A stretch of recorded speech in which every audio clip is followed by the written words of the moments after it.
O Federal Reserve manteve a taxa de juros na faixa dos 3,5% a 3,75%. E até aqui não tem nenhuma surpresa. Só que o ponto não é só a decisão. O ponto é o motivo por trás dela. Porque o discurso ele veio bem cauteloso, né? A inflação ainda incomoda, a economia segue resiliente, né? E o mercado de trabalho ainda não colapsou. Só que teve um detalhe bem importante, tá? O Powell ele deixou claro que o cenário ele ficou mais incerto, principalmente por conta do fator energético. E isso muda completamente a nossa leitura, tá? Porque quando a energia ela entra no radar, a inflação volta a ser o centro do problema. E se a inflação ela pode subir de novo, o Fed ele perde o espaço para cortar os juros. E se você não me conhece, eu sou o Thiago, sou trader, analista e educador aqui na Spider Trader. Toda semana a gente traz um conteúdo para conectar gráfico com tudo que está acontecendo no mundão. Seja muito bem-vindo. E o problema maior disso tudo está porque o Fed ele não consegue aliviar o sistema. E quando isso acontece, o mercado sente. E agora eu estou aqui no gráfico de Nasdaq, no tempo gráfico diário. E tem uma coisa muito interessante acontecendo aqui, tá? Bom, desde abril de 2025, nós tivemos aqui uma alta parabólica, né? Uma alta exponencial. Ó, o preço ele só foi encontrar uma parada aqui em outubro de 2025. Então ele passou de abril até outubro subindo. Então foi uma alta muito forte. Inclusive, essa alta aqui foi a que renovou o topo histórico de Nasdaq, né? Aqui ela encontrou o seu all-time high, né? Que a gente chama de ATH. Depois ela iniciou aqui um movimento lateralizado, né? Basicamente em topo do mercado. Apesar de a gente ter tido uma correção, claramente a gente está aqui em um topo de mercado. Um topo, inclusive um topo novo, né? Uma região nova que o preço está descobrindo. E aqui a gente tem algumas considerações importantes para fazer na análise gráfica de Nasdaq. Primeiro é a correlação do volume com os movimentos de subida e o movimento lateral. Note que durante esse caixote verde, nós temos um volume que ele está trabalhando aqui nessa faixa aqui, ó. A gente tem alguns picos, né? Alguns picos onde ele pula aqui, né? Essa linha branca, né? Ele foge da linha branca, mas de maneira geral ele está trabalhando aqui abaixo dessa linha branca aqui. Isso aqui é uma média de volume. E quando ele começa a lateralizar, a gente vê que nós temos uma média de volume maior. Ó. Basicamente a lateralização ela começou aqui, ó, e a gente já consegue encontrar aqui níveis de volume bem maior do que no movimento de subida. Ou seja, a gente tem muito mais negociação de Nasdaq quando ele está nesse momento aqui de lateralização do que quando ele está no momento de expansão, tá? E basicamente isso acontece porque aqui nós estamos com uma ação de equilíbrio, né? Tanto compradores quanto vendedores estão interessados nessa região de preço. Aqui nós tínhamos só a predominância dos compradores. E aqui nós temos compradores e vendedores interessados. Isso acaba gerando aqui um volume mais alto e um pico de volume, tá? Só que aqui tem uma outra consideração interessante que a gente pode fazer. Quando a gente pega essa lateralidade, eu posso fazer o quê? Eu posso traçar na lateralidade uma linha intermediária. E ela vai dividir os 50% da estrutura. Ó. Tem uma linha pontilhada aqui agora. E ela está dividindo aqui os 50% dessa estrutura. Então, quando a gente olha a análise da lateralidade conectando com a análise de preço-volume, a gente consegue tirar uma conclusão muito interessante, que é todas as vezes que o preço ele fica abaixo dos 50% da lateralidade, que foi... Deixa eu pegar uma seta aqui, ó. Nessa região aqui, ó. Que foi nessa região aqui, ó. E aqui também, ó. Nessa região aqui. Ó. Tá? Agora, se eu pegar os momentos que o preço ele estava acima da lateralidade, ó. No quadrante de cima. E aqui eu vou deixar até a nossa setinha aqui agora verde. Então quando eu pego os momentos que ele está acima da lateralidade, a gente tem uma informação muito interessante aqui, ó, para a gente poder analisar. Veja que o volume, quando o preço está agredindo o topo da lateralidade, tá? É menor do que o volume quando ele está agredindo o fundo da lateralidade. Então toda vez que ele se aproxima do fundo ou abaixo dos 50% dessa lateralidade, você vê um volume mais agressivo. E toda vez que você vê o ativo trabalhando acima dos 50% da lateralidade, você vê um volume menos agressivo. Esse conjunto de informação, tanto um volume maior na subida do que na lateralidade, quanto um comportamento de volume mais agressivo quando você está mais perto do fundo da lateralidade, isso daqui são sintomas de uma distribuição. Ou seja, uns sintomas de que os players eles estão usando esse range, essa lateralidade, para se desfazer dos seus ativos, ou seja, vendendo, você tem mais agressão de venda do que agressão de compra, você tem mais oferta disponível do que demanda.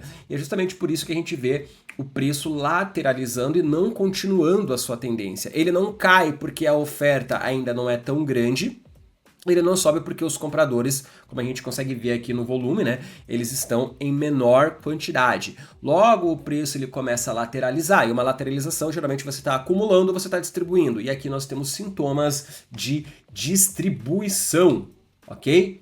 Essa é a mensagem que Nasdaq quer passar para a gente nesse momento. Só que esse tipo de comportamento ele não aparece do nada. Ele aparece quando o sistema ele começa a ficar mais sensível. E agora existe um motivo muito claro para isso. E essa semana o cenário ele mudou completamente, tá? Nós tivemos ataques que atingiram as estruturas energéticas lá no Oriente Médio, inclusive até mesmo a produção de gás natural. Só que ao mesmo tempo o Estreito de Hormuz ele entrou em risco. E isso aqui não é só um detalhe, porque cerca de 20% do petróleo global passa por ali. Então quando esse fluxo ele fica ameaçado, o impacto ele é imediato. E nós vemos o petróleo começando a subir, o custo global aumenta muito e a inflação ela volta para o jogo, tá? E isso aqui não é só uma expectativa, isso é um efeito que acontece de forma direta. Agora a gente volta lá para o Fed. Como que você quer cortar os juros com o risco da inflação subindo de novo? Então você não corta. E o mercado ele começa a entender isso de forma muito rápida. E quando o mercado entende, ele começa a se ajustar antes da notícia virar um consenso. E agora eu estou no gráfico do S&P 500, tá? No tempo gráfico diário, e a gente vai entender como que as narrativas, juntamente com o Nasdaq que a gente já analisou, elas se conectam. Então eu estou aqui no gráfico do S&P 500, tá? E a gente tem aqui um topo arredondado. Vocês conseguem ver que ele vai arredondando aqui o topo? E um topo arredondado por si só, ele já é um sinal de fraqueza. É um sinal de que a tendência que estava sendo construída, que nesse caso era uma tendência de alta, ela está começando a enfraquecer. Se não está enfraquecendo, pelo menos ela está entrando em dúvida sobre a possível continuidade ou não. Isso conversa diretamente com o cenário macro, porque tudo está muito indeciso. Então quando você vê um preço andando de lado, igual o Nasdaq, ou quando você vê assim, igual o S&P 500 aí, fazendo um topo arredondado, enfraquecendo, quer dizer que as pessoas que estão no mercado, elas já estão começando a sentir o efeito de toda a macroeconomia e geopolítica. E aqui a gente também tem o comportamento do volume muito interessante, né? Note que quando o preço ele fica mais perto aqui desses fundos, os volumes eles sempre aumentam, ó.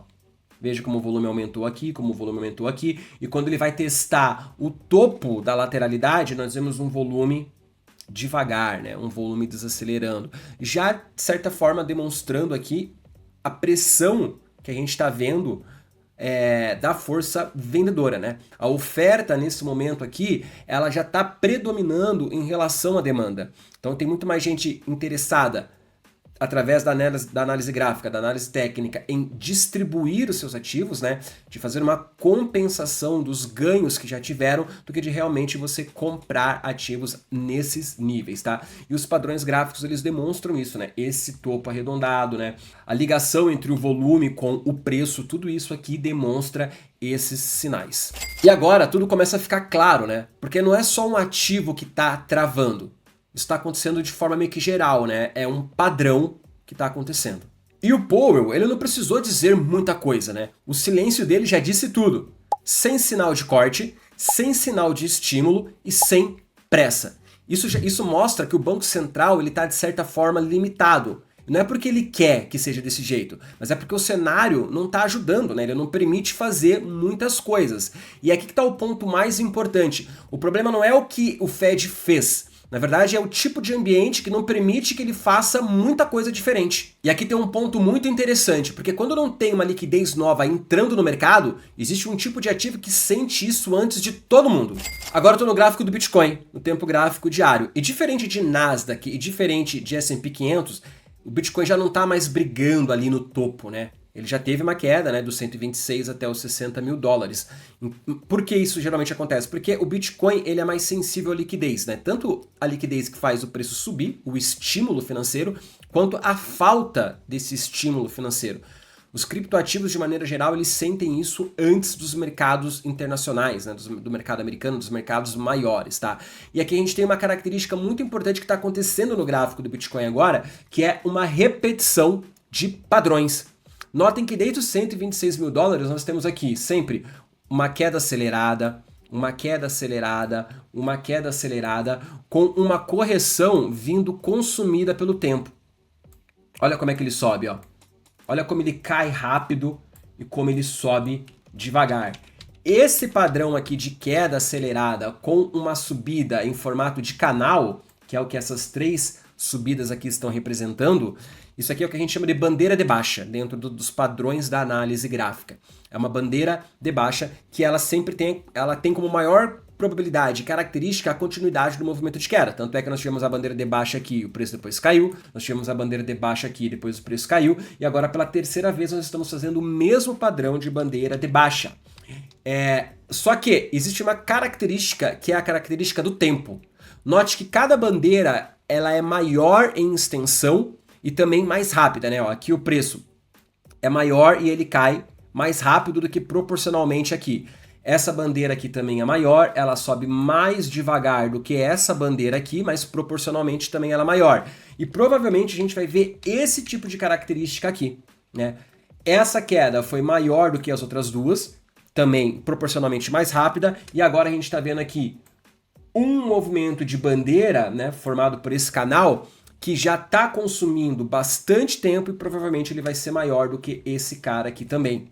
Por quê? Porque ele provavelmente ele vai corrigir todo esse movimento aqui, tá? Então o Bitcoin, ele é o termômetro do mercado, ele sempre está sentindo antes ou não. E se ele está demonstrando aqui um padrão de bandeira de baixa pela terceira vez consecutiva, é muito provável de que nós tenhamos ali o cenário de distribuição lá em Nasdaq e aquele topo arredondado, né, S&P 500 também seja ali mais players vendendo do que comprando. Mas isso não muda o fato de que esse movimento dessa bandeira aqui, ele tende a ser maior, ele tende a ser consumido pelo tempo. Então a gente ainda mantém as nossas últimas análises, né? Se você não acompanhou aqui na Spider, pega os últimos vídeos para você montar essa sequência lógica aí na cabeça, tá? A gente ainda tem aqui com maior probabilidade ver o Bitcoin na casa aqui dos 80, 85 mil dólares aqui, tá? Que seria a grande próxima região de oferta